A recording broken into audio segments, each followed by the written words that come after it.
Good morning, students. Today we will start our new lesson, that is work and energy.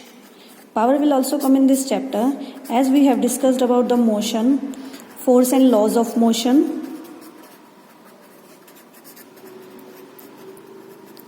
So this is also a natural phenomena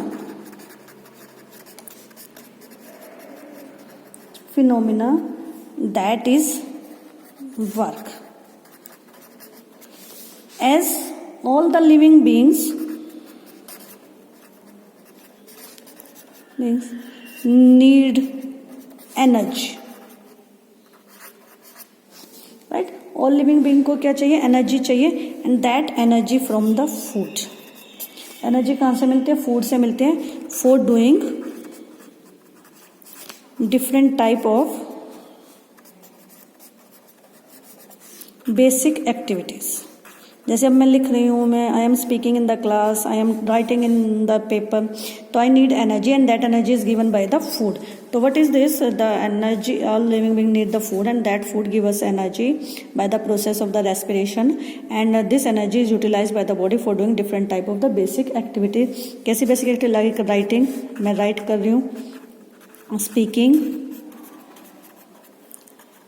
reading books, reading में, thinking में. आप सोचोगे thinking में क्या लगता है? Obviously thinking में भी आपकी एनर्जी लगती है. जंप करने में, साइकिलिंग है, प्लेइंग है, एटसेट्रा. राइट? ये तो हो गया हम ह्यूमन बीइंग के. जो एनिमल्स है, they also busy in doing work. अब एनिमल्स भी क्या वर्क को करने में बिजी हैं आपके. कैसे करते हैं वो वर्क्स को? You can give the example like weight lifting, weight को उठा के चलते हैं अपने उस पे, वेट लिफ्ट को, पुलिंग का काम करते हैं, खींचने का काम करते हैं, etcetera.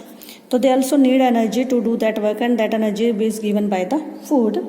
Think of the machine. अब हम मान लो मशीन्स के बारे में बात करें. मशीन्स को क्या एनर्जी चाहिए? उसको फूड चाहिए. Yes, obviously it also need food, like in the form of the oil, petrol, etcetera. तो उनके इंजन है जो उनके अंदर, उनको भी ऑयल और पेट्रोल चाहिए डिफरेंट टाइप के काम करने के लिए. यानी ऑल द लिविंग बीइंग्स और the machines, they need the food in the form of the different types depending upon their activities, and that food energy is given by the food. Okay, तो now we will discuss about work. Work होता क्या है? For example, just एक example देती हूँ कि difference है. एक होता है हार्ड वर्क और एक है वर्क. हार्ड वर्क का मतलब working hard, right? If I am writing on this board, जैसे किसी के एग्जाम्स वगैरह होते हैं, यस, जैसे मैंने कहा हार्ड वर्क और वर्किंग हार्ड में what is the difference between them. जैसे मैं I am writing on this page, drawing diagrams. जैसे मैं अब कई बार डायग्राम्स ड्रॉ करती हूँ, giving assignments, solving papers, etcetera. तो what do you think? You are in this activity, you are spending lot of energy, but doing very little work. और आप काम क्या कर रहे हो? Very little. You are working hard, no doubt, you are working hard, but scientifically your work is very less. अब देखो, जितना मैंने इतना सारा लिख दिया, इतना सब कुछ किया, लेकिन प्लेस तो अपने प्लेस से दूसरे प्लेस पे मूव ही नहीं किया. तो मैंने वर्क किया है, लेकिन कम वर्क किया, लेकिन मैंने एनर्जी बहुत ज़्यादा स्पेंड की है. Scientifically I will say that a lot of energy is used by me and a very little amount of the work is done by me, right? तो साइंटिफिकली आपका हम कह सकते हैं कि ये हो गया. यू आर, दूसरा एग्जाम्पल दे सकते हैं. एक ह्यूज रॉक है या ट्रक है, you are going to push them. Are you able to push? Are you able to push? No, no. But you are spending lot of energy to do that. You feel tired, tired feel कर रहे हो, spend lot of energy कर रहे हो, और लेकिन काम तो नहीं हुआ. क्यों नहीं काम हुआ? Because no, you are able to, so no work is done. So no work is done. What does it means? No displacement of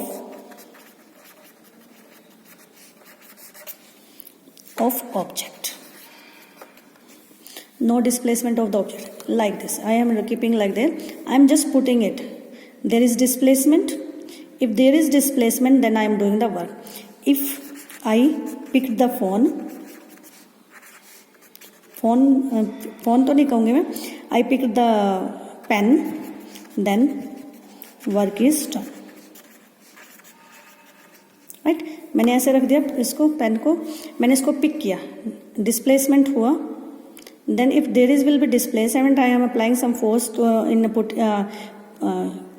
इसको उठाने के लिए मैं कुछ ना कुछ फोर्स लगा रही, तो मैं कहूँगी कि मैंने यहाँ पे कुछ ना कुछ क्या किया है, काम किया है. You can give one more example. Climbing of tree.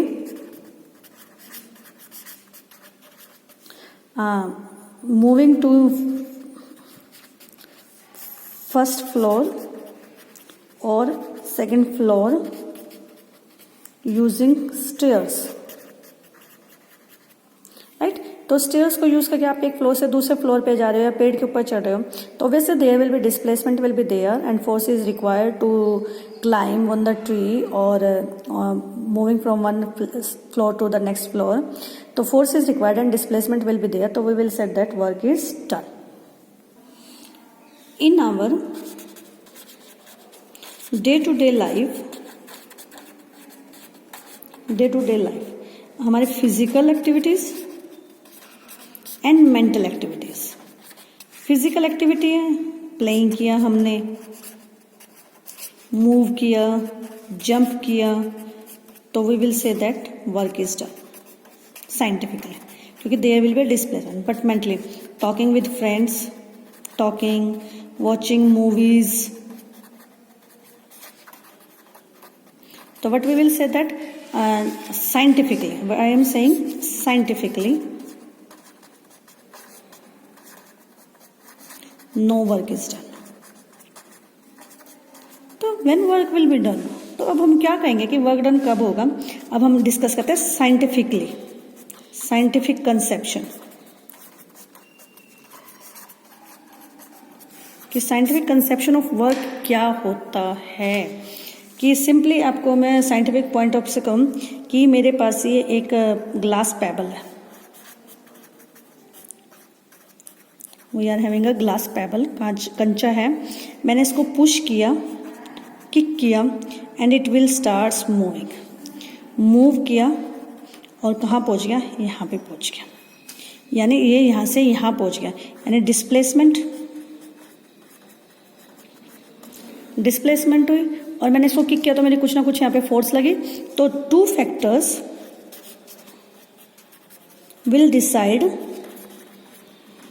Weather work will be done और not. Right? First factor, that is your force on an object. Second is your displacement of object. देखो मेरा pen चल रहा है, एक place से दूसरे place पे पहुंचा, यानी मैं कुछ ना कुछ वर्क कर रही हूँ. पेज को अब जैसे मैंने ऐसे मूव किया तो यहाँ पे क्या हुआ? फोर्स अप्लाई की and paper starts moving in this direction. तो what we will say that work is done. अब इन कंडीशन में, यानी दो situation, force which is denoted by F, displacement which is denoted by S. तो ये दो फैक्टर्स आपके डिसाइड करेंगे whether the work will be done और नॉट. यदि इनमें से if not anyone exists, then W is equal to 0. तब W किसके बराबर हो जाएगा? 0 के बराबर होगा. जैसे एक एग्जांपल देते हैं, एक बुलक कार्ट है, उसको पुल कर रही है एंड स्टार्ट्स मूविंग. तो what will be there? Work is done.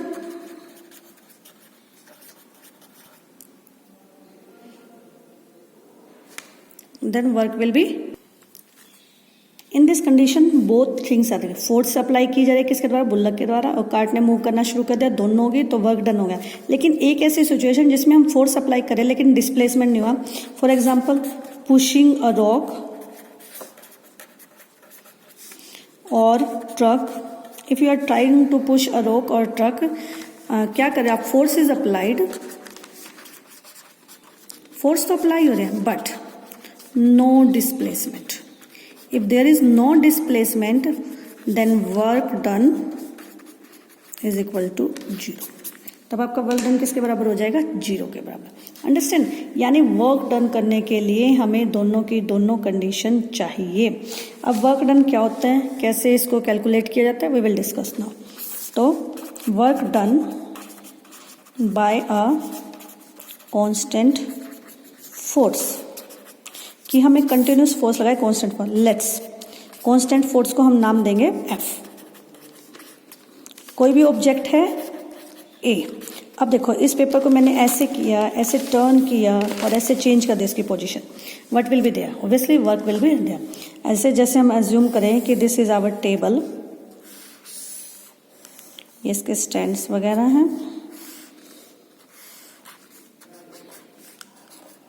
like this, okay, an object is placed here, ये आपका ऑब्जेक्ट है A, मैंने इसके ऊपर फोर्स लगाई इस डायरेक्शन में F, और इसने यहाँ से यहाँ तक ये क्या कर गया, आपका मूव कर गया, यानी इसकी डिस्प्लेसमेंट यहाँ से यहाँ तक हो गई S, right.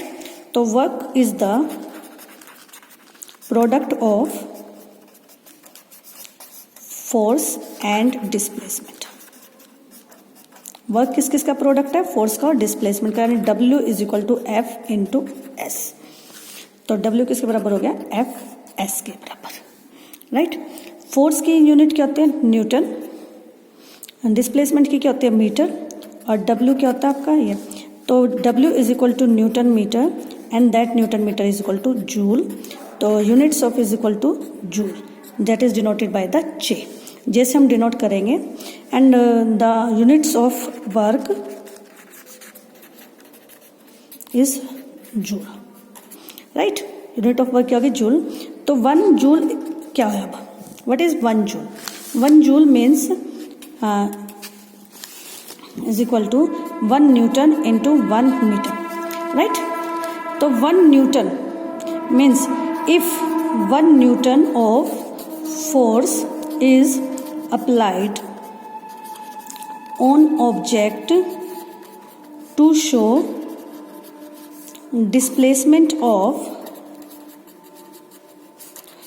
1 meter like this, right. If 1 Newton of the force is applied on object to show the displacement of 1 meter, then 1 joule is there, 1 Newton, then work is said to be done 1 joule.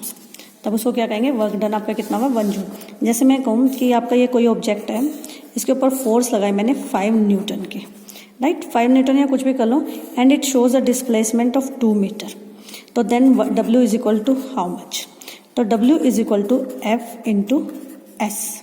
तो ये this is 5 newton into 2 metre, that is equal to 10 newton metre like this, and 10 Newton meter is equal to 10 joule, right.